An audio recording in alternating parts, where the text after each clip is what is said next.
ગુજરાતી ન્યૂઝમાં આપનું સ્વાગત છે। રાજકોટ જિલ્લાના જામકંડોરણાની દૂધીવદર ગામ નજીક આવેલ ફોફળ ડેમ ઓવરફ્લો થતા ફોફળ ડેમનો કોઝવે પાણીમાં ગરકાવ થયો। તો માહિતી અનુસાર દૂધીવદર ગામથી 8 થી 10 ગામોને જોડતો કોઝવે પાણીમાં ગરકાવ થયો છે। નાના ભાદરા, મોટા ભાદરા, મેવાસા જેવા અન્ય ગામડાઓને જવા માટે મુખ્ય કોઝવેમાં પાણી ભરાતા વાહન વ્યવહાર ખોરવાઈ ગયો। જામકંડોરણા ઉપરવાસમાં ધોધમાર વરસાદ પડતા ફોફળ ડેમ 100% ભરાયો, જેના કારણે કોઝવે પરથી પાણી નીકળતા વાહન વ્યવહારને ભારે અસર જોવા મળી। જેતપુરથી દૂધીવદર, નાના ભાદરા, મોટા ભાદરા 8 થી 10 ગામને જોડતો કોઝવે પાણીમાં ગરકાવ થતા વાહન ચાલકોને 20 થી 25 કિલોમીટર ફરીને જવું પડે છે। મારું નામ અક્ષય બાઘોરા છે।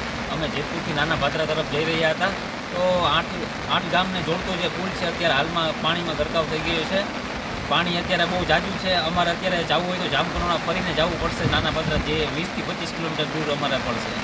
કેવી મુશ્કેલી પડે? અત્યારે મુશ્કેલી જવામાં ઘણી બધી મુશ્કેલી પડી રહી છે। આ કેટલા ગામને જોડતો પુલ છે? આ લગભગ 8 થી 10 ગામને જોડતો મોટો પુલ છે। લોકોને કેવી મુશ્કેલી પડે? લોકોને અત્યારે હાલાકી ઘણી બધી ભોગવવી પડે છે।